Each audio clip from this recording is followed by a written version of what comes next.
What is going on, guys? It's Tony, and in this one, we had our Dodgers defeat the Cincinnati Reds in the second game of a four-game series, 3-1. It was just a good win, right? We just took care of business, and that's what contending teams are supposed to do, right? Obviously, started off with Tony Gonsolin. He was able to pitch, about 4 or 5 innings or so, and he played solidly, right? He obviously didn't allow a run in for the Reds. And that's the thing. Gonsolin is one of those guys who could find himself in trouble sometimes by giving up some walks. But at the end of the day, he got out of those situations, right? He was able to force ground balls in his favor.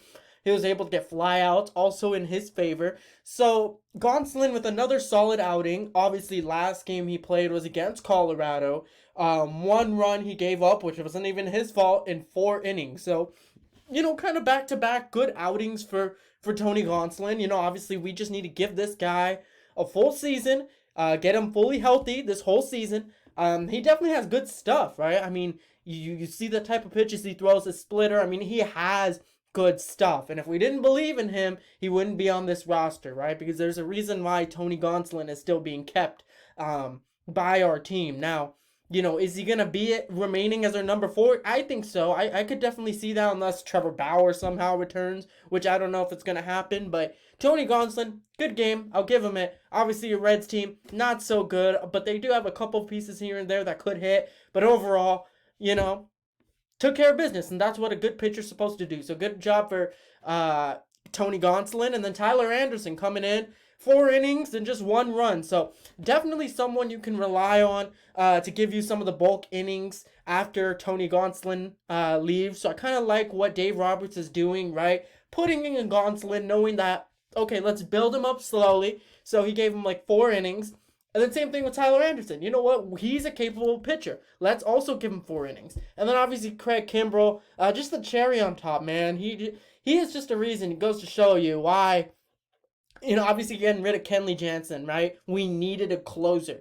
Or we didn't need it, but we needed someone to replace Kenley Jansen. And who else to get other than Craig Kimbrell? A guy that's proven. A guy that, is an all-star caliber closing pitcher when he has it on, right? Obviously, with the White Sox, he didn't do necessarily that well, but with the Cubs, he played fantastic, right? He is one of the best closers in the past so many years, so great to have him on the team. So when I'm looking at, our pitching department tonight, we didn't even have to toss in Blake Trinan, right? We could give him some rest.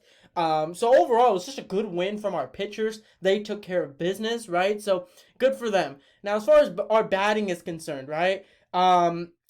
You know, Once again, it's kind of the bottom portion of the lineup carrying us. But that just goes to show why our team is so dangerous, right? You think about someone like Mookie Betts, 0 of 3 at bats, right? He left 2 men on base. He didn't really do much today, right? Another cold game from him. Freddie Freeman, just a walk. Other than that, 0 of 3 from the at bats, right? Trey Turner, good game. He brought in a run, 2 of 4, right? He obviously stole a base, so a good game for Trey Turner. I think this is his 26th consecutive game of hitting, so that just goes to show what kind of player he is. Max Muncy finally starting to get better and better as he progresses away from that injury, right? That first ball he hit, really, really good contact, brought in a run, took a walk, so good job for Max Muncy. He's slowly bringing that batting average up. It will continue to go up, right? And Max Muncy's going to continue getting better. Justin Turner, he brought in a run. Good, right? In clutch situations, he was able to bring in a run. Will Smith, a couple situations where, it was pretty close to a home run, so I'm not going to hold that against him. Cody Bellinger, I know what people are going to say about him, but listen, when it's one game, Cody Bellinger is bound to have a bad game, okay? It just happens. Look at Mookie Betts, right? He didn't have a good game, nor has he been having the greatest season. So I'm not going to hold this against Cody Bellinger at all. And then it's about our guys like Chris Taylor and Gavin Lux. Those are the two guys that I believe that have been just putting it on this entire season. They have been on fire. Obviously, Chris Taylor with an RBI, 1 of 3 from at-bats, drew a walk. Just great stuff. Just great stuff, really, from Chris Taylor. And Gavin Lux, once again, another good run.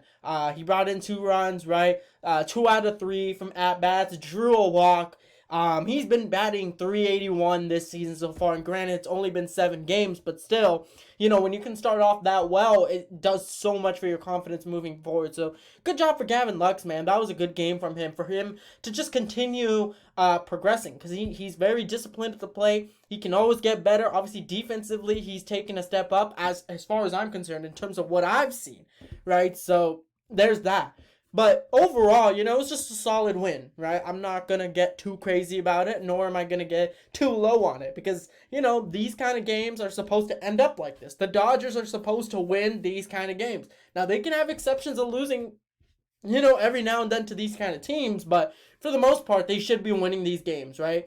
And this Dodger team, 0 home runs, but they had 7 hits, right? This is what I love to see, is that they play situational baseball. They can play baseball from station to station. They don't have to rely on the home run, right? Obviously, a few years ago, we were a team that was go big or go home kind of team, right? And it was an unreliable way of winning, especially in the postseason. So I like how our approach on offense kind of changed over the years, right? There were a lot of opportunities for us to score runs. Obviously, we left 22 men on base, only scored 3 runs. So we need to do a better job of capitalizing on those kind of opportunities. But we did what we had to do, and at the end of the day, the W is all that matters. So yeah, we're 5-2. First 7 games, 5-2. And I know I don't like to go into record too much, but obviously, given what happened last year with us and the Giants in the race to win the NL West crown, it came down to the last game. So it kind of just goes to show that, yes, in this division, right, with the Giants, right, with the Padres probably most likely going to be better.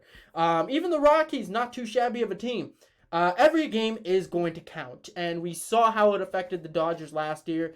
They played against the Cardinals, then, they're exhausted for the Giants, somehow got past the Giants, and then they're just burnt out by the time they verse the Braves. So if they can lock in that home field advantage and not have to play a wild card game, that'd be great for them. That's why these kind of games matter. So good for the Dodgers winning this one. But yeah, I mean, that's all I have for this one. So if you guys enjoyed it, drop a like, comment down below what you guys' thoughts were on the Dodgers beating the Reds once again, 3-1, and subscribe for more. Alright guys, peace out, and as always, go Dodgers.